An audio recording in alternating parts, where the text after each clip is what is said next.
The crystal glass feels cold against my palm, a stark contrast to the fire licking its way up my throat. The restaurant is a low hum of clinking forks and murmured conversations, a symphony of other people's perfect nights. Every candle flame seems to flicker in slow motion, dancing just for me, mocking the stillness in my chest.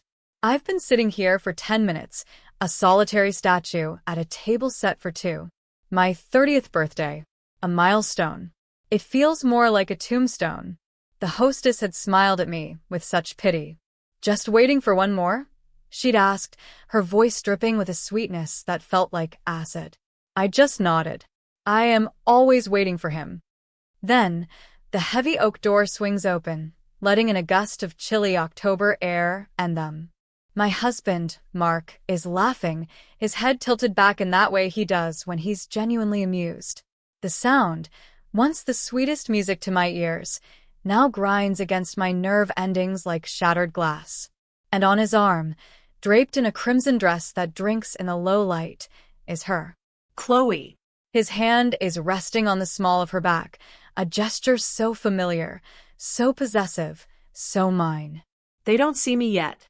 They are a bubble of shared jokes and intimate glances, an island in the middle of my life. My breath catches, a painful, jagged thing. My heart isn't breaking. No, it feels like it's being flash frozen, then struck with a hammer, shattering into a million icy shards that are now piercing me from the inside out. This is it. This is the moment I knew was coming, the one I prayed would never arrive. He brought his mistress to my birthday dinner, and as they finally turn and his eyes meet mine, the smile on his face doesn't just falter. It dies.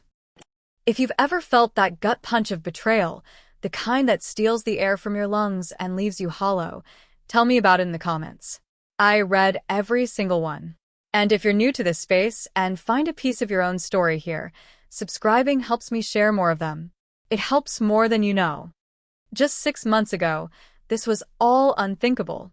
Our life was normal. Beautifully, contentedly normal.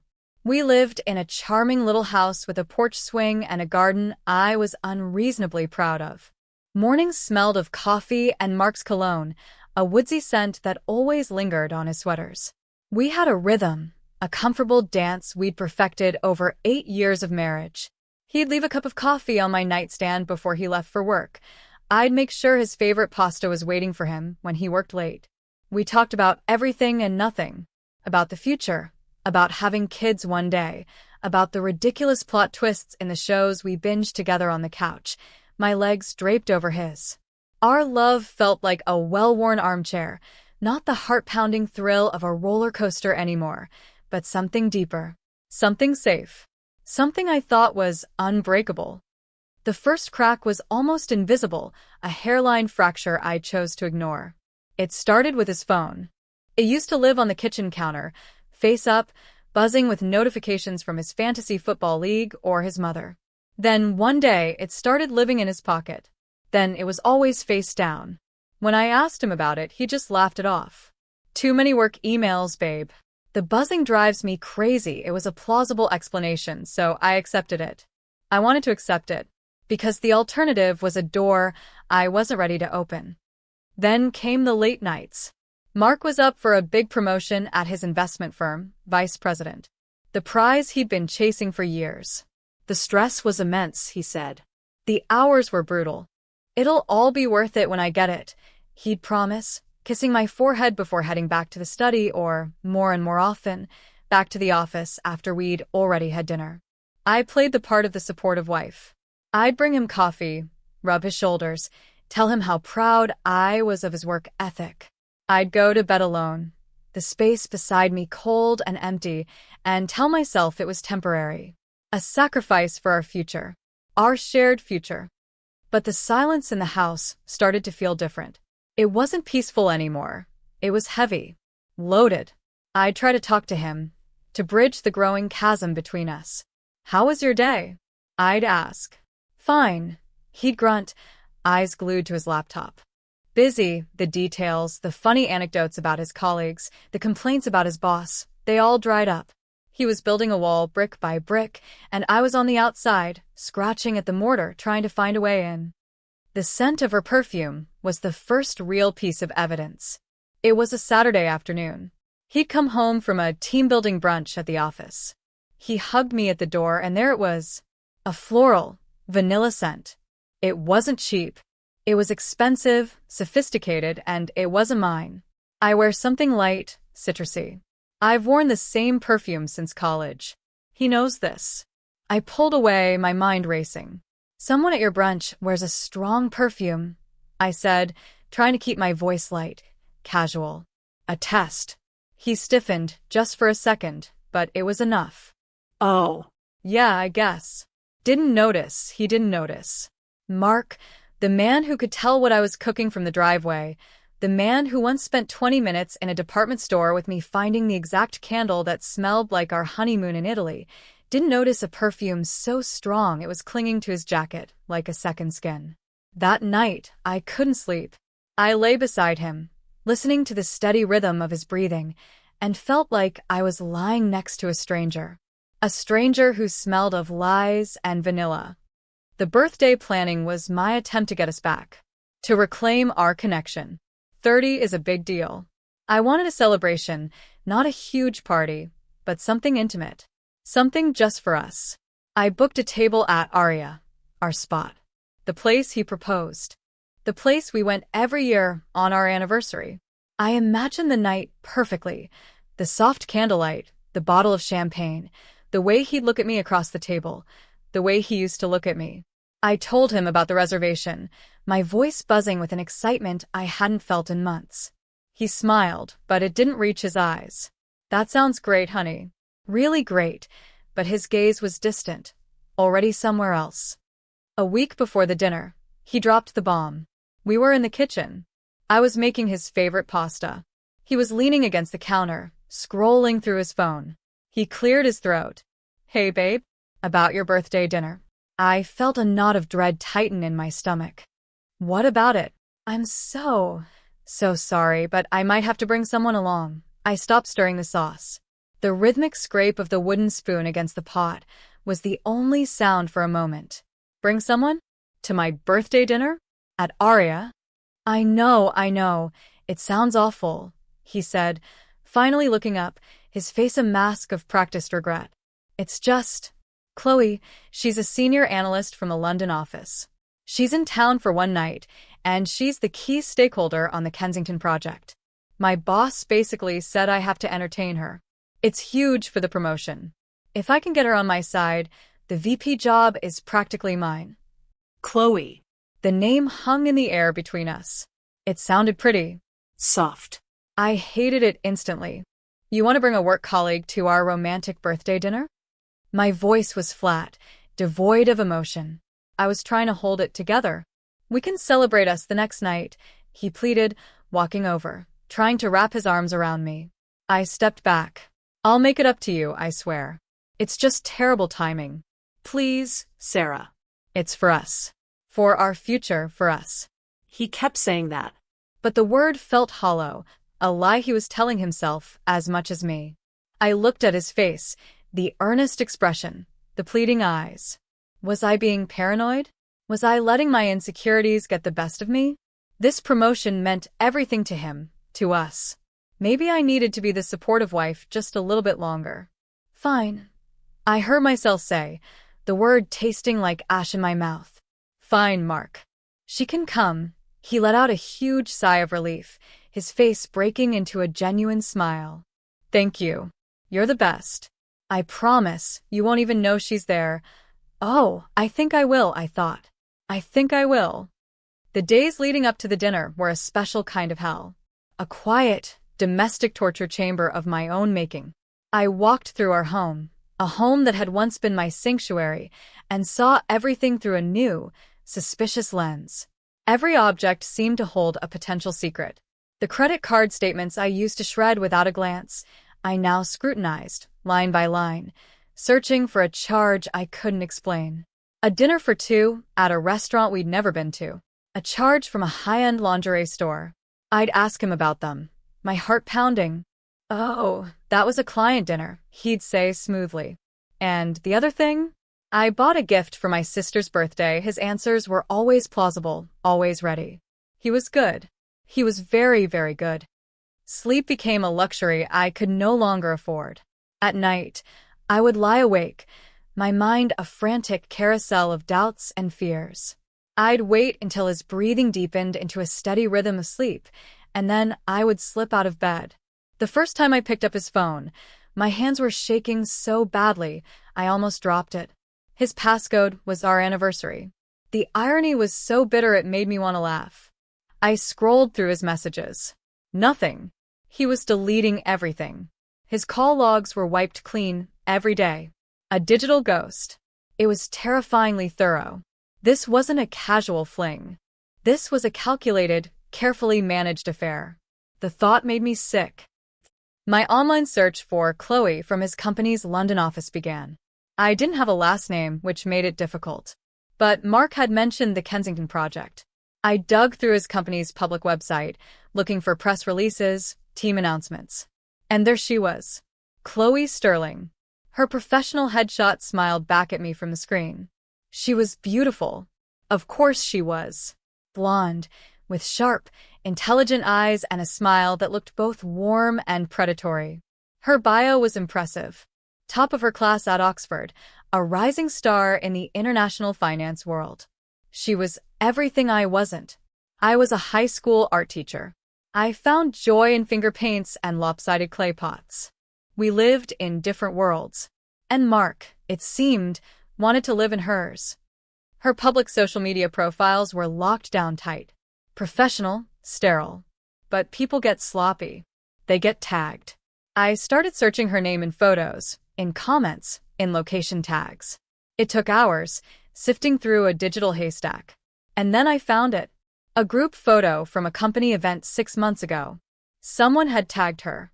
In the comments section, a man named David Fletcher had written, "Looking gorgeous, my love. Wish I was there, my love." I clicked on his profile. It was open. Public. And the profile picture was of him and Chloe on their wedding day. She was in a stunning white dress, beaming. He was looking at her with an expression of pure, unadulterated adoration. My stomach plummeted. He had no idea. His entire profile was a shrine to her. Pictures from their travels, sappy anniversary posts, comments about how she was the smartest, most beautiful woman in the world. He was a proud husband. A clueless husband. I felt a strange, twisted kinship with this man I'd never met. We were both living a lie, we just didn't know it. The anger I felt towards Mark was now mirrored by a wave of pity and anger for David. Chloe wasn't just cheating on her husband, she was dismantling his world, post by smiling post. My own world felt like it was tilting on its axis. The supportive wife persona was cracking, and underneath was a woman I barely recognized. She was scared, yes, but she was also furious. I spent the next few days in a haze of obsessive research. I became a digital archaeologist, digging up the buried artifacts of their affair. Mark had told me he was at a conference in Chicago 3 months ago. A quick search of Chloe's tagged photos found her in Chicago that exact same weekend, a selfie of her with a deep dish pizza, the caption reading, "Best business trip ever." I found a picture of her on a boat, a man's arm with a distinctive watch wrapped around her shoulder. It was Mark's watch, the one I bought him for our 5th anniversary. Seeing it on another woman, in a context so intimate, felt like a physical blow. Each discovery was another shard of ice in my heart. I was functioning on autopilot. I went to work, I smiled at my students, I graded their artwork, but my mind was elsewhere, piecing together the timeline of my husband's betrayal. I felt like I was losing my mind. Was I crazy for digging this deep? Should I just confront him? Scream, cry, throw his things on the lawn? But my gut told me no. A confrontation would lead to more lies. He would deny, he would gaslight me, he would twist it around and make me feel like the crazy, jealous wife. He had been lying for months, maybe longer. He was a professional. To catch a professional, you had to be better than him. You had to be smarter, more patient. You had to wait for the perfect moment to pull the thread that would unravel everything. The lies were becoming more frequent, more audacious. He started talking about Chloe in a casual, professional way, seeding her into our conversations. Chloe thinks we should reallocate the funds in the Kensington project, he'd say over dinner. Chloe is a genius with emerging markets. He was testing me, seeing how I would react to her name. I played along, nodding and asking polite questions, my insides churning with a toxic cocktail of rage and grief. I was an actress in the final, tragic act of my own marriage.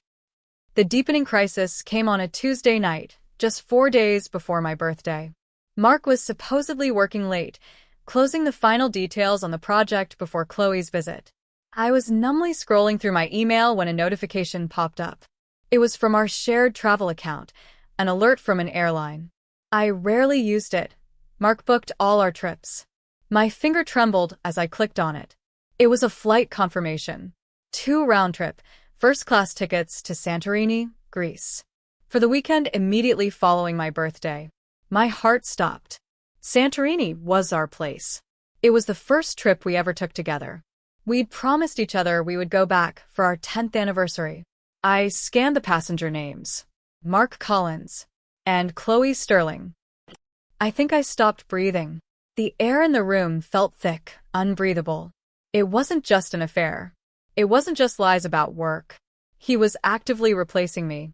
He was taking my life, our memories, our future, and handing it to her on a silver platter. He was going to celebrate his promotion, a promotion I had supported, a promotion I had sacrificed for, by taking his mistress to our special place. I looked at the dates again. He was scheduled to leave the morning after my birthday dinner. He was going to sit at a table with me and his mistress, lie to my face, and then get on a plane with her to live out a fantasy that should have been mine. That was the moment something inside me snapped. The grief, the hurt, the sadness, they didn't disappear, but they were suddenly eclipsed by a feeling so cold and so powerful it was almost peaceful. It was rage. Appure, cristalline rage. The kind that clarifies everything. The kind that burns away the fog of doubt and leaves behind only a hard, sharp certainty. I was done crying. I was done waiting. I was done being the victim. He had mistaken my kindness for weakness. He had mistaken my trust for gullibility. He was about to find out how wrong he was. I wasn't going to just expose him. I was going to dismantle him. I was going to take the life he had so carefully constructed and burn it to the ground. And I would use his own arrogance, his own meticulously crafted lies, as the kindling. My plan began to form, not in a frantic rush, but with a chilling, methodical calm. My hands were steady as I took a screenshot of the flight confirmation. I saved it to a secure folder, a folder that was quickly filling with evidence. The picture of his watch on her shoulder. The hotel receipt from their business trip to Chicago.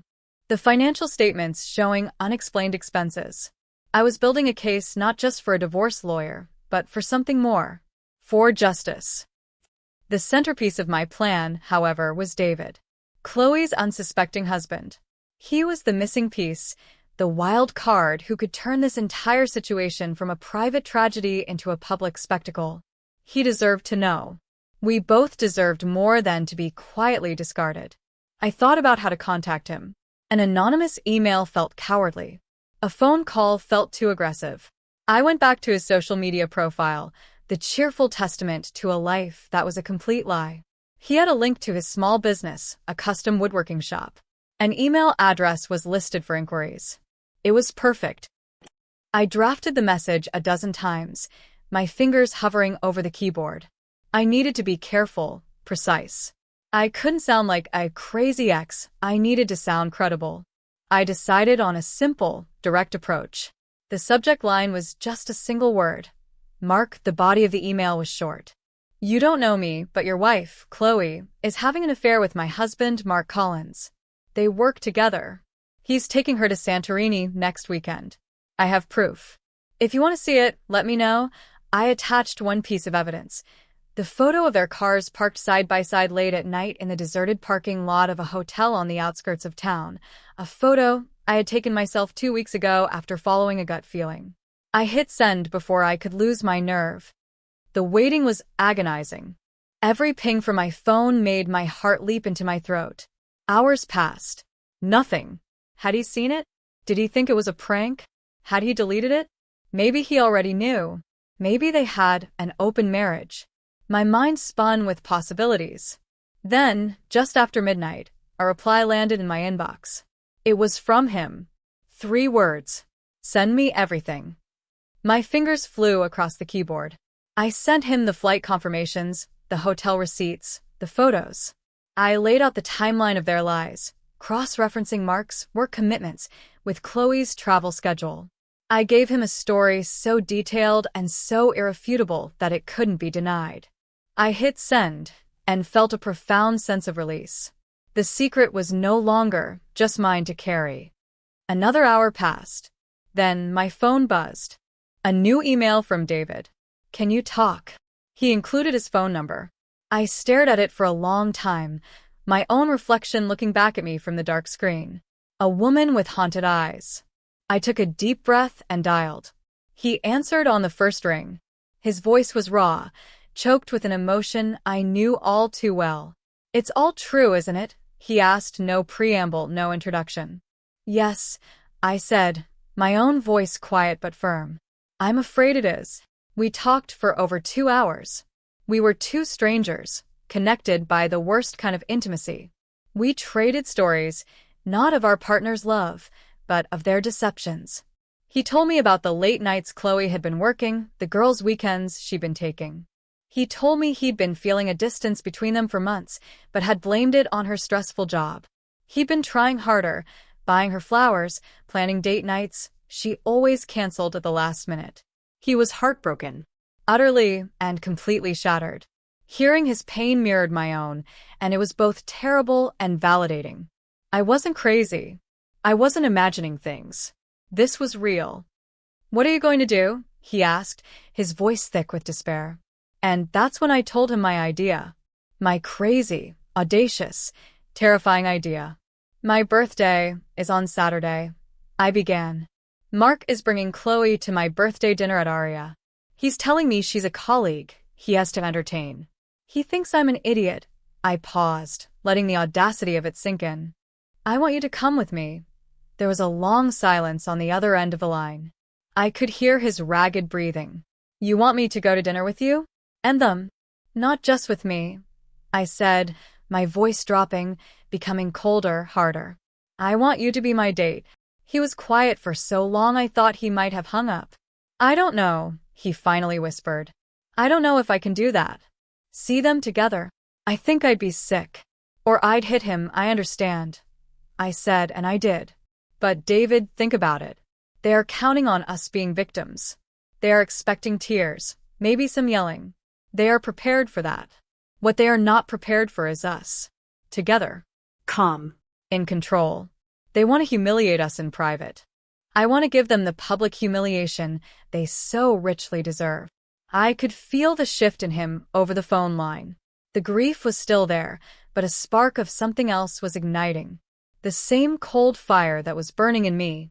He's bringing her to your birthday dinner, he repeated, as if tasting the full, poisonous flavor of the betrayal for the first time. Yes, I confirmed. And we are going to give them a night they will never, ever forget. Another pause. And then his voice was different.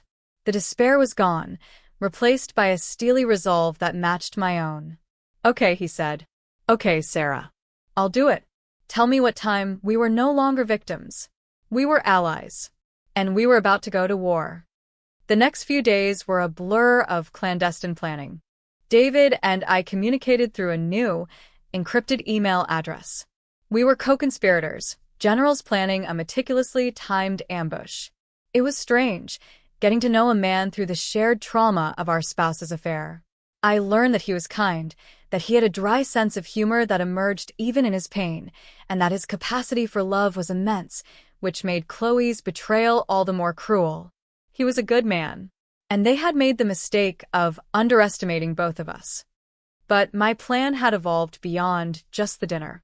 The simple act of exposing them no longer felt like enough. It was too clean, too easy. They could walk away from the embarrassment, start a new life together built on the wreckage of ours. I wanted more. I wanted consequences. Real, tangible, life-altering consequences. My focus shifted back to Mark's job. The promotion he was so desperate for. The promotion he was using as a cover for his affair. He'd been bragging about the Kensington project, about how much responsibility he had. And with responsibility comes access. Access to expense accounts. Company credit cards. I had a hunch. A dark, ugly suspicion. This affair wasn't cheap. First-class tickets, 5-star hotels, expensive gifts. Mark's salary was good, but was it that good? I went back to the financial statements, the ones from our joint accounts that I had started saving. I cross-referenced the dates of his trips with Chloe with his corporate expense reports, which he carelessly left in his study. And there it was. A pattern. He was blurring the lines. A client dinner for two that happened to be on the same night he was with Chloe in Chicago. Hotel bills that were slightly inflated. He was smart about it, burying personal expenses inside legitimate business costs. He was stealing from his company to fund his affair. And he was using the very project he was working on with Chloe as the cover. The irony was sickening. The promotion wasn't just a goal, it was a means to an end, a way to get more access, more money, to build a life with her. I spent an entire night compiling the evidence into a neat, undeniable package. The flight confirmations. The hotel folios with room service charges for two. The expense reports next to the personal credit card statements, showing the overlap. I created a timeline, a narrative of his fraud, so clear and concise that a child could understand it. I put it all into a crisp manila folder. This was my trump card. This was the weapon that would ensure he didn't just walk away with a bruised ego. This would destroy his career, the very thing he had sacrificed his integrity and our marriage for. The day of the dinner, I woke up with a strange sense of calm.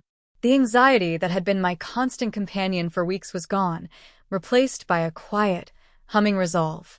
I went through the motions of the day in a deliberate, almost ceremonial way. I taught my classes, my mind a million miles away. I came home and took a long bath. I chose my dress with care. Not a sad, mournful black, but a deep emerald green. A color of rebirth, of money. It was sleeveless, elegant, and made me feel powerful. I did my hair, my makeup. When I looked in the mirror, the woman staring back at me was not the broken, weeping wife I had been.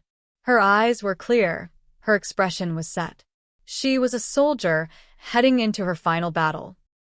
I got a text from David. Ready. Ready, I typed back. See you there. And David? Thank you. We're in this together, he replied.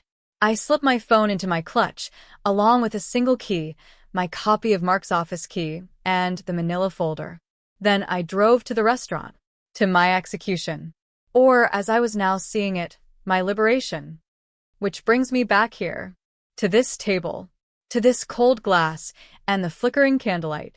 Mark and Chloe are approaching, weaving through the tables. His face is a mess of confusion and panic. Hers is a mask of polite curiosity, but her eyes, darting from me to Mark, betray her unease. They stop at the table. The air crackles with unspoken words.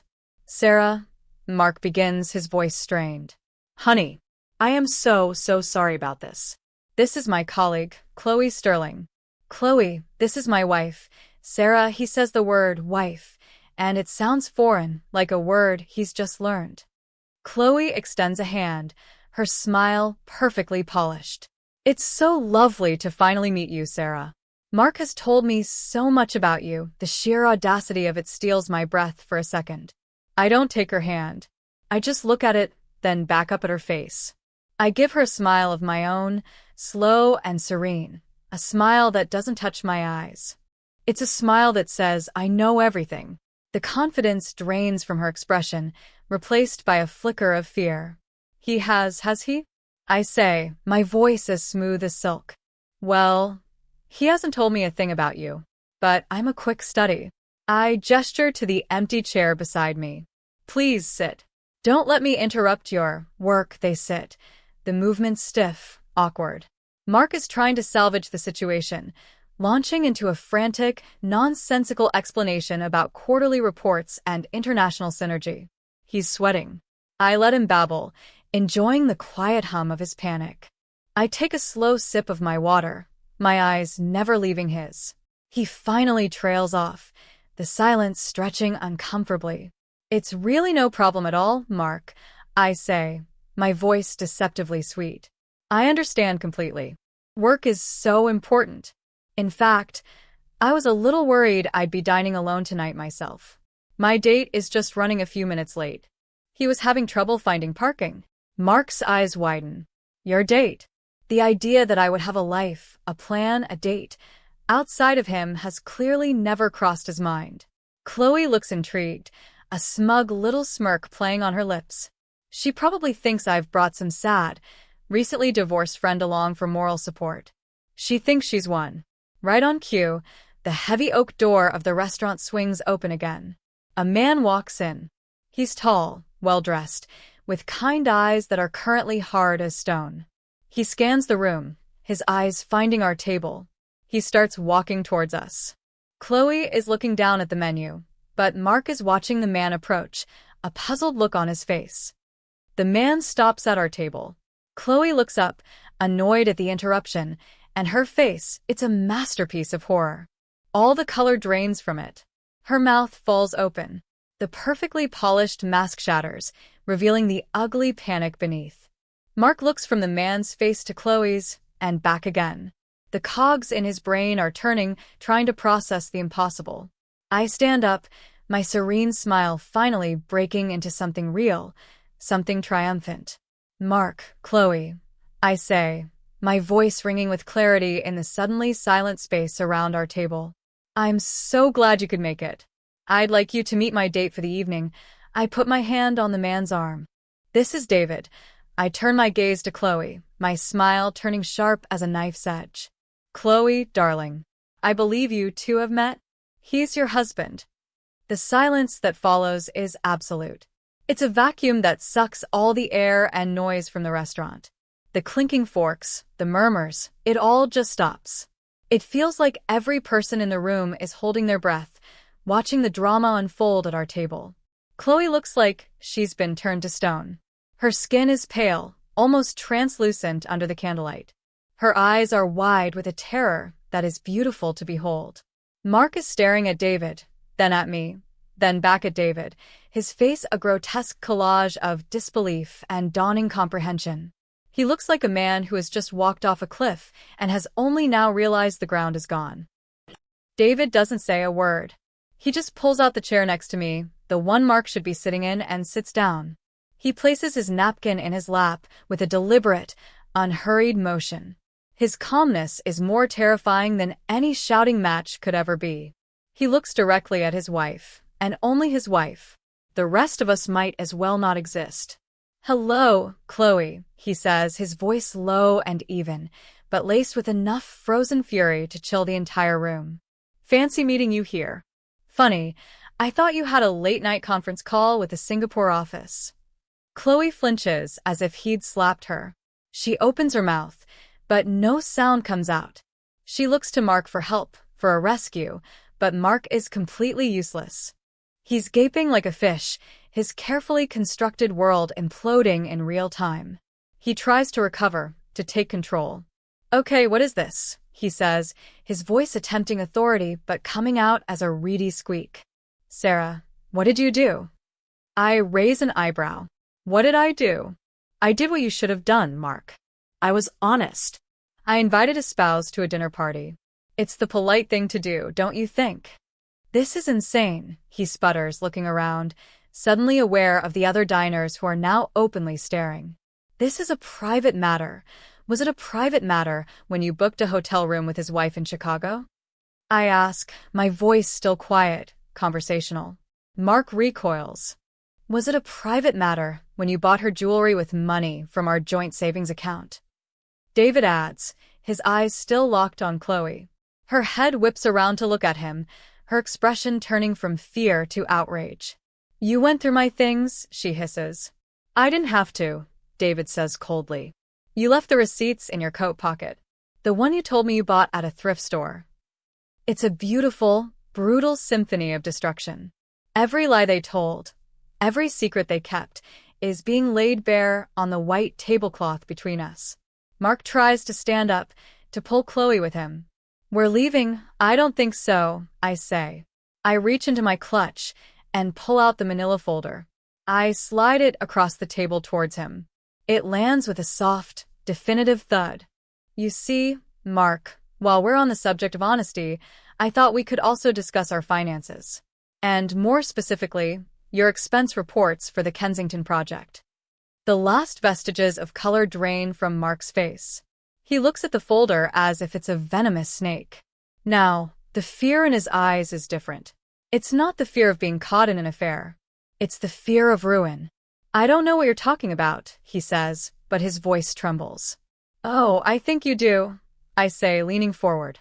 I'm talking about the 5-star hotel suites you listed as standard rooms the client dinners for that were actually romantic dinners for 2. The first-class plane tickets for your business trips with Chloe. It's amazing what you can find when you actually look. You're not just a liar and a cheater, Mark. You're a common thief. He stares at me, his mouth opening and closing silently. He's completely and utterly broken. He has no more lies left. I took the liberty of making a copy. I continue, my voice as cold and sharp as ice. I dropped it off at your office earlier this evening, with a little note for your boss, Mr. Henderson. I explained that I found some discrepancies I thought he should be aware of. I even gave him the key to your desk, just in case he wanted to see the originals for himself. I imagine his call will be coming any minute now. Happy birthday to me. Right on cue, as if orchestrated by a divine power, Mark's phone, sitting on the table, buzzes to life. The screen illuminates with a caller ID. Robert Henderson, his boss. Mark stares at the phone, at his boss's name, and it's like he's looking at the Grim Reaper. He doesn't answer. He just lets it buzz, the vibration a frantic, desperate sound in the heavy silence. His entire future, his precious promotion, his career, all of it gone. In a single moment. But David isn't finished. He turns his attention back to Chloe, who has been watching the exchange with Mark in stunned horror. She seems to realize that this isn't just about her affair anymore. The consequences are escalating beyond her control. And you, Chloe, David says, his voice heavy with a sadness that is somehow more damning than his anger. I spoke to my lawyer this afternoon. I also spoke to the bank. It turns out you've been draining our joint savings account for months. To buy him gifts, I assume? To help fund this pathetic fantasy. He gestures vaguely between Chloe and Mark. Our nest egg. The money we were saving for a down payment on a house. Our future. You stole our future. Chloe finally finds her voice. It's a pathetic, whimpering sound. David, please, we can talk about this at home. Home, he scoffs, a bitter, humorless laugh escaping his lips. There is no home. I'm having the locks changed tomorrow morning. Your things will be in boxes on the porch. You should probably call your parents. I hear their couch is comfortable, and that's it. The final blow. In the space of 10 minutes, they have lost everything. Their partners, their homes, their secrets. Mark has lost his career. Chloe has lost her financial security. They are stripped bare, exposed for the greedy, selfish people they are, not by some cosmic karma, but by the two people they were so sure they had fooled. They stare at each other across the table, two co-conspirators whose grand heist has gone catastrophically wrong. There is no love in their eyes, only accusation and fear. Mark finally pushes his chair back, the legs scraping violently against the floor. He grabs Chloe's arm, yanking her to her feet. He doesn't look at me or at David. He can't. He pulls her through the restaurant, past the gawking patrons, and out the heavy oak door into the night. They disappear, leaving behind only the ghost of their presence and the beautiful, beautiful silence of their defeat. The waiter, who has been hovering nearby with the practiced invisibility of his profession, approaches the table. He looks between me and David, his face a perfect blend of sympathy and professional discretion. "May I get you two anything?" he asks softly. David looks at me, and for the first time tonight, a genuine, albeit weary, smile touches his lips. I smile back. "Yes," I say, my voice clear and steady. "I think we'll have a bottle of your best champagne." The rest of the dinner is quiet, subdued. We don't talk about them. We don't rehash the ugly details of the past few months. There's no need. We are both exhausted, emotionally hollowed out, but there's a fragile sense of peace between us. We talk about David's woodworking, about my students. We talk about books and movies and places we want to travel to someday alone. It's not a date. There is no romance in the air. It's something else. It's a wake. A memorial for the lives we thought we had, and a quiet, tentative toast to the ones we will now have to build. We are two survivors, sitting in the wreckage, sharing a bottle of champagne. He tells me about the first table he ever built, how the legs were uneven, but he was so proud of it he kept it anyway. I tell him about a student of mine who only ever painted in shades of gray, until one day, for no reason at all, she used a brilliant, shocking yellow. We find comfort in these small, simple stories of creation, of building something new. When the bill comes, we split it. There's a quiet dignity in the gesture. We walk out of the restaurant and into the cool night air. The city sounds different now. The traffic, the distant sirens, they no longer feel like an oppressive noise but like a sign of life, of a world that is still moving forward. "Thank you, Sarah," he says, stopping on the sidewalk. "For telling me." "For everything, thank you, David," I reply. For being my date, he manages another small smile. It was the most terrifying and strangely satisfying date of my life. We stand there for a moment, two people who were strangers just a few days ago, now bound by an experience that no one else will ever truly understand. There's no handshake, no hug, just a simple nod of mutual respect. He turns and walks towards his car, and I watch him go. I don't feel sad. I don't feel happy. I feel free. The weight I have been carrying for so long has finally been lifted. I walk to my own car, my heels clicking on the pavement. I get in, but I don't start the engine right away. I just sit there, in the quiet darkness of the car, and I let myself feel everything. The lingering pain of Mark's betrayal, the bitter satisfaction of the confrontation, the terrifying uncertainty of the future. It's all there. But underneath it all, there is a small, steady flame of hope. I didn't just survive. I fought back. I took their ugly, selfish secret, and I dragged it into the light. I didn't wait for karma. I delivered it myself, with a manila folder and a dinner reservation. My 30th birthday. It wasn't the celebration I had planned, but it was a milestone all the same. It was the day I stopped being a wife. It was the day I stopped being a victim. It was the day I took my life back.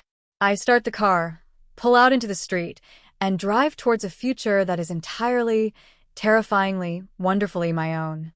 If this story hit close to home, if you've ever had to find the strength to fight for yourself in the face of betrayal, I'd love to hear your version. Your story matters. Thank you for being here with me tonight. Subscribing helps bring more of these to life.